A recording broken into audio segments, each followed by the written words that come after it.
Good morning student. बेटा 10th B SST में आपका हिस्ट्री और थर्ड चैप्टर चल रहा है आपका।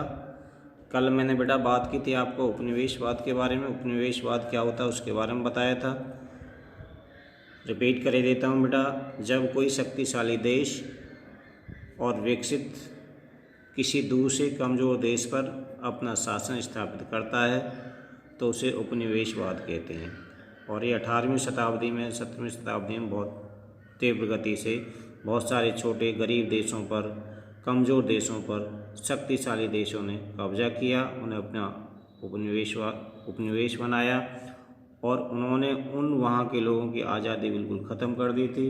बहुत सारे ऐसे परिवर्तन किए थे, उनकी स्वतंत्रता बिल्कुल समाप्त करके बहुत सारे ऐसे परिवर्तन किए थे जो बहुत ही दर्दनाक थे, सामाजिक दृष्टि से, आर्थिक दृष्टि से वहाँ के लोगों के लिए बहुत ही दर्दनाक थे। बात करते हैं बेटा अफ्रीका की। अब अफ्रीका को कैसे अपना उपनिवेश बनाया अंग्रेज़ों ने, उसके बारे में बात करते हैं। साउथ अफ्रीका को, अफ्रीका में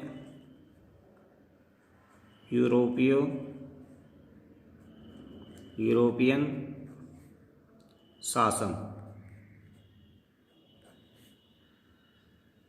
का प्रारंभ कैसे हुआ उसके बारे में बात करते हैं बेटा। अफ्रीका में, अफ्रीका जो देश था वो बड़े भोले भाले सीधे लोगों का देश था प्राचीन काल में। वहाँ पे अंग्रेज़ पहुँचे बेटा, किसके लिए? व्यापार करने के लिए। व्यापार करने के लिए वहाँ पे अंग्रेज़ पहुँचे, लेकिन वो धीरे धीरे क्या करना शुरू कर दिया, उन्होंने यूरोपियों का शासन प्रारंभ हो गया, उन पर शासन करना प्रारंभ कर दिया। सीधे साधे लोगों पर अपना शासन करना प्रारंभ कर दिया। यूरोप के लोग अफ्रीका में बागवानी खेती उन्होंने बागवानी खेती करना शुरू कर दिया। अब बागवानी खेती के लिए उन्हें मजदूरों की आवश्यकता होती थी। मजदूर यूरोप से तो ला नहीं सकते थे, अफ्रीका के लोगों को उन्होंने काम पे लेने के लिए अपने खदानों का, बागवानी का, खेती के लिए उन्हें मजदूरों की आवश्यकता थी जो अफ्रीका से उन्हें पूर्ति करनी पड़ती थी। परंतु अफ्रीका के लोग इससे नाराज थे। अफ्रीका के जो लोग थे पैसे या वेतन पर काम करना नहीं चाहते थे और न ही वो करते थे। वहाँ पर लोग वेतन पर काम करना नहीं चाहते थे। अफ्रीका में जितने भी नागरिक थे वो सभी आत्मनिर्भर थे। उनका क्या कारण था? आत्मनिर्भर था। कैसे था आत्मनिर्भर, उसके बारे में आपको कारण बताता हूँ। क्यों नहीं करना चाहते थे वो अपना नौकरी, क्यों नहीं करना चाहते थे बागवानों में, खदानों में? पहला कारण था आबादी बहुत कम थी और ज़मीन क्या थी? ज़्यादा थी। ज़मीन ज़्यादा थी, आबादी बहुत कम थी, ज़मीन ज़्यादा थी, तो बहुत सारे लोग जो पशुपालन करते थे और उनसे अपना जीवन यापन करते थे। सबका जो मुख्य व्यवसाय था, जो भी हमारे लोग थे वहाँ पे अफ्रीका के, सबका मुख्य व्यवसाय था पशुपालन करना, उन्हें चराना, और मजदूरी की तरह कोई भी काम करना नहीं चाहता था। तीसरा कारण था उनका मजदूरों की भर्ती के लिए क्या किया उन्होंने? कोई भी काम करना नहीं चाहता था, ठीक है। मजदूरों के अब उन्होंने क्या किया?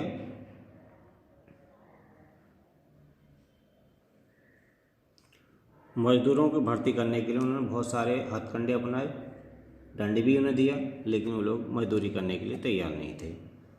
तो भारी भरकम कर लाद दिया उन पर। वहाँ के लोगों पर क्या किया? भारी भरकम कर लगा दिया।